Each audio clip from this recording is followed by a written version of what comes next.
Okay, I want to add salt, a couple of teaspoons, maybe half a teaspoon of pepper. I'm not measuring, I'm just kind of estimating right now. And then we want to add maybe a teaspoon of smoked paprika. And I'm going to add this to my flour mixture.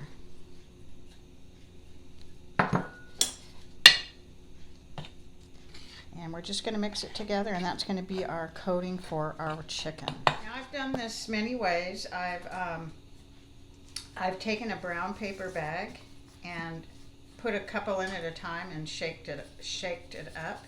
That's how I grew up doing it. My mom taught me that way.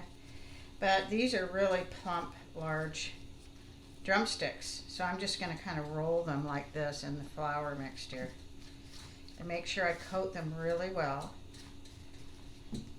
And they're so large that I don't want to put them in a brown paper bag because they're too heavy.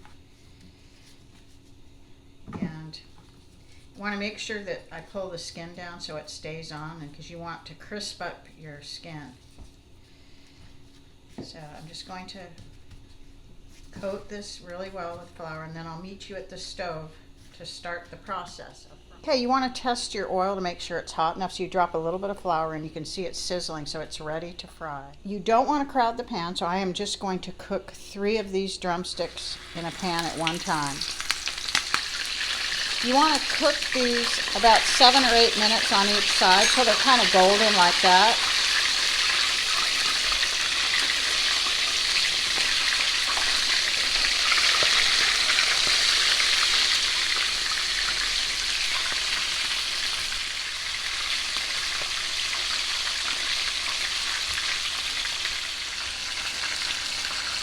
You want to poke the meat, and if there's any blood that comes out, you'll know it's not ready, that it's not done. But if no blood comes out and it looks nice and crisp, they're ready, and nice and golden and crispy.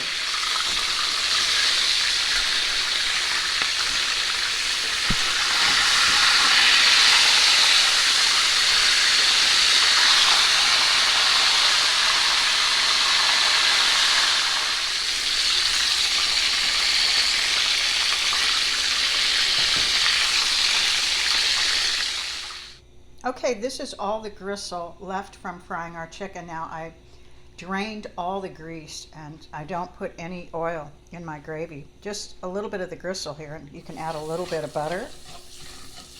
And a lot of this gristle is from the chicken and the flour. And I am going to add a little flour from the flour I rolled the chicken in. Just a little.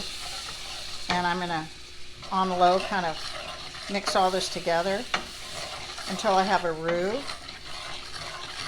And I'm going to add some potato water from cooking my potatoes for our mashed potatoes. Now you could add milk or you could add water, but I'm just going to add some potato water.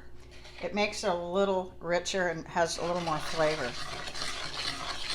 So as soon as I get all my flour mixed in and cooked, I will add the potato water.